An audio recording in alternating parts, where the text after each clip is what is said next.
DSC preparation కి మిగిలిన తక్కువ సమయాన్ని డిఎస్సి 2024 యాప్ లేదా DSC2024.com తో జాబ్ ని సాధించండి.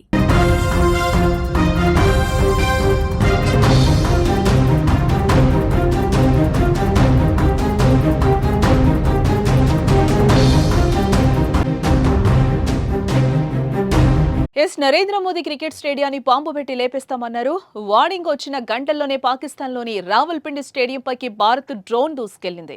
ఇది భారత్ దెబ్బంటే. భారత్తో పెట్టుకుంటే పాకిస్తాన్ భారీ మూల్యం చెల్లించుకుంటోంది. పహల్గాంపై దాడి చేస్తే 15 రోజుల్లో పాక్ ఉగ్రస్థావరాలు పునాదులతో కదిలాయి. 100 మంది హతమయ్యారు.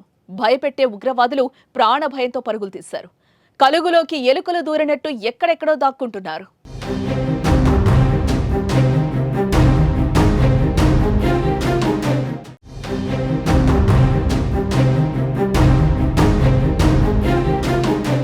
ఆపరేషన్ సింధూర్ని తట్టుకోలేని పాక్ సైన్యం భారత్పై దాడులు చేస్తోంది. జమ్మూ కాశ్మీర్లోని సరిహద్దులో దాడి చేస్తోంది. అంతేకాదు ఆ దేశ సరిహద్దును పంచుకున్న రాష్ట్రాల్లోని 14 సైనిక స్థావరాలపై క్షిపణులతో దాడులకు ప్రయత్నం చేసి బొక్కబోర్ల పడింది. పాక్ దాడులు మన ఆయుధాలు నేలకేసుకొట్టాయి. పాక్ దాడి ప్రయత్నాలను తీవ్రంగా ఖండించిన భారత్ బుధవారం రాత్రి వారు దాడి చేస్తే గురువారం ఉదయానికి వారి దేశంలోకి డ్రోన్లు బాంబుల వర్షం కురిపించాయి. ఇజ్రాయెల్ తయారు చేసిన హారప్ డ్రోన్లను ఉపయోగించి పాక్ క్షిపణి వ్యవస్థను ధ్వంసం చేసింది. పాక్ పంపిన ఆయుధాలు మన దేశంలోకి ఒక్కటి రాకపోగా మన ఆయుధాలు మాత్రం పాక్ ప్రధాన నగరాలైన కరాచీ, లాహోర్, రావల్పిండిలోకి దర్జాగా వెళ్లి టార్గెట్ ఫినిష్ చేసేశాయి. మరోసారి భారత్ సత్తాను ప్రపంచానికి చాటి చెప్పాయి. లాహోర్లోని ఎయిర్ డిఫెన్స్ వ్యవస్థను ధ్వంసం చేసింది. భారత్ దెబ్బకు చైనా వద్ద కొనుగోలు చేసిన HQ-9 ఎయిర్ డిఫెన్స్ వ్యవస్థ నాశనమైంది.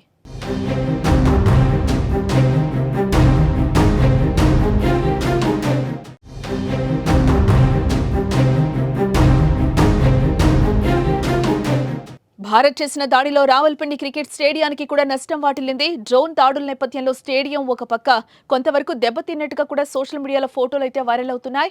ఈ స్టేడియంలోనే పాకిస్తాన్ ప్రీమియర్ లీగ్ మ్యాచ్లు జరుగుతున్నాయి. గురువారం రాత్రి 8 గంటలకు కూడా పెషావర్, జల్మీ మరియు కరాచీ కింగ్స్ మధ్య ఈ మ్యాచ్ జరగాలి. కానీ డ్రోన్ దాడుల నేపథ్యంలో మ్యాచ్ రద్దు చేశారు అధికారులు. మిగతా మ్యాచ్లను కరాచీలో నిర్వహించాలని PSS నిర్వాహకులైతే నిర్ణయం తీసుకున్నట్లుగా తెలుస్తోంది.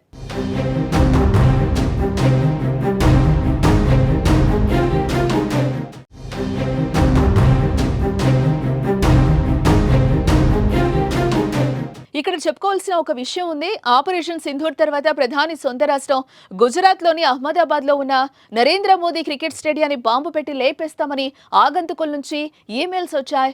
గుజరాత్ క్రికెట్ అసోసియేషన్కు గుర్తు తెలియని వ్యక్తుల నుంచి పాక్ నుంచి ఓ బెదిరింపు సందేశం అందింది. ఈ సందేశం అందిన గంటల్లోనే పాక్లోని ముఖ్యమైన స్టేడియాల్లో ఒకటైన రావల్పిండిపై భారత్ డ్రోన్ దాడి చేయడం విశేషం.